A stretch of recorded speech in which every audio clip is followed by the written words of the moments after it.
Before we get started with the show, we always take an email question, and let's go ahead and put that up. My in-laws own a rental house, and they hired me to fix some loose gutters. Long story short, I fell and tore 2 tendons in my right shoulder. Their insurance has been nice so far. They only mentioned paying for medical bills during the first interview, and I want to know if I can ask for wages or something else to help with the expenses. I'm self-employed with no additional insurance. The doctor told me told me don't use my arm for at least 8 weeks. I have a wife and 2 kids who depend on my income, and that comes from Dave.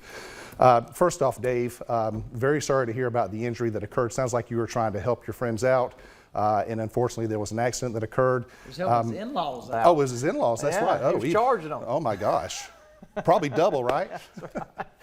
Ted Howell, everybody. How you doing? So Ted, you know, Dave's kind of in an interesting predicament there because they didn't say anything about liability first off. Correct. I mean, he asked if he can ask. You can ask for anything, Dave. The bigger question is, can you legally, are you entitled to it? And as you said, with the information we have in the email here, it's difficult to ascertain what, if any, liability your in-laws have for the injury that you suffered, because as we've talked about many times on this case, in this show, just because you've had an injury on someone's property does not mean that that property owner is liable for that accident. There has to be negligence, the failure to use reasonable care under the circumstances.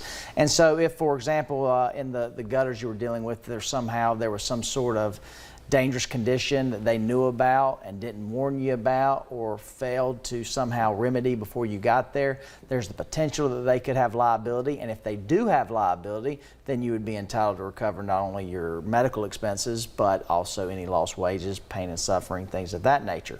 But the biggest issue we have to ascertain in order to understand if you really are entitled to that is whether or not there's legal liability on the part of that homeowner. Right, and an example of that would be, let's say you're going over and you're using some of their equipment. They let you borrow their ladder, and your in-laws know that this is an old ladder. They know it's defective. They know Right. The third rung has a tendency to give out, and they've got it held together by a zip tie.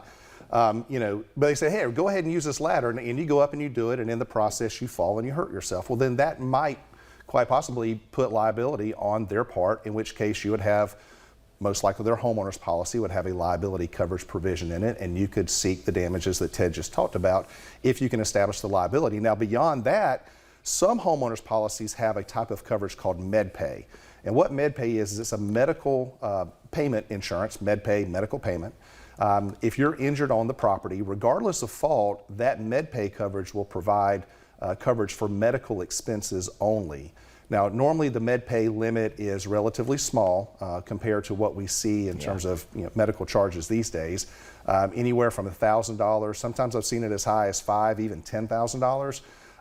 But it's kind of a no-fault insurance. If you get hurt on the property, then you're entitled to get that MedPay coverage if they have it on the policy. It's not a requirement to be on a homeowner's policy, but a lot of homeowners policies do offer that type of coverage. But you know, Dave, I hope things work out. I hope it doesn't take as long for you to heal. 8 weeks is a pretty long time, especially when you're having to take care of a family. Right.